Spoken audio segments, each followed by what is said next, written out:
গরু নয়, মহিষ নয়, এবার বেশি দামে বিক্রি হলো বিশাল আকৃতির ছাগল।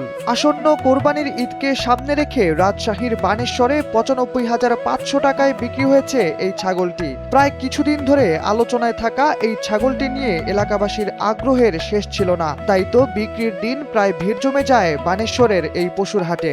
জানা যায় দুর্গাপুর কানপাড়া এলাকার এক বাসিন্দা ১,২০,০০০ টাকায় ছাগলটি বিক্রির জন্য হাটে নিয়ে আসেন। এটির আকার, স্বাস্থ্য ও সৌন্দর্য দেখে শুরু থেকেই হাটের মানুষের আনাগোনা বাড়তে থাকে। ছাগলটি কিনেও খুশি হওয়ার কথা জানান ক্রেতা শহীদুল। তিনি বলেন, কোরবানির ঈদ উপলক্ষে ভালো ও বড় আকৃতির পশুর চাহিদা থাকায় ছাগলটি হাটে উঠেছে, কিন্তু আমি খামারের জন্য এই ছাগলটি বেশি দাম দিয়ে কিনেছি।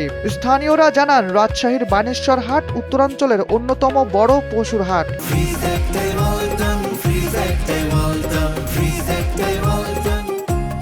প্রতি হাটেই এখানে বিভিন্ন এলাকা থেকে বড় বড় গরু ছাগল আনা হয়। এবার ঈদ উপলক্ষেও হাটে দেশি জাতের পাশাপাশি বিভিন্ন খামারে লালন পালন করা উন্নত জাতের পশু উঠেছে। জানা যায় প্রতি ঈদেই এই হাটে বিক্রি হয় বিশাল আকারের ছাগল।